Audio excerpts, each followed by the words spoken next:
మంత్రాలలోకెల్లా ఈ అష్టాక్షరి పంచాక్షరి చాలా గొప్పమైనటువంటి విశేషమైనటువంటివి అని చెప్పారు. సంతోషం. మరి రాముడి యొక్క నామం ఎందుకు విశేషంగా మారిందయ్యా అంటే మనిషికి ఉండేటటువంటి 3 ప్రక్రియలోనే మనిషి యొక్క ధర్మం ఎక్కడ నిలబడుతుందయ్యా అంటే మొదట జన్మ ప్రక్రియ, ఆఖరిది మరణ ప్రక్రియ, మధ్యలో ఉండేటటువంటిది మధ్యస్థ ప్రక్రియ. దీన్నే ధర్మ ప్రక్రియ అంటారు. మనిషి ఇక్కడనే మనిషి అనేటటువంటి వాడు పేరు ప్రఖ్యాతలు సంపాదించాలన్నా, మనిషి ఎదుటి వాడితో కలిసి ఉండాలన్నా, విడిపోవాలన్నా కూడా ఇదే నిర్ణయింపబడుతుంది. అంటే మన కీర్తి ప్రఖ్యాతలను పెంచేది అదే ద్వితీయ భాగము. అవునా? కాబట్టి ఇక పరమేశ్వరుడు ఏం చెప్పాడు అంటే అష్టాక్షరి మూలాధారం, పంచాక్షరి మూలాధారం.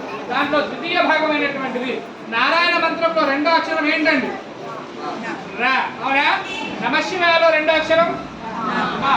ఎవడైతే రామ అంటాడో వాడు ధర్మానికి ఎప్పుడు కూడా పట్టభద్రుడై ఉంటాడు.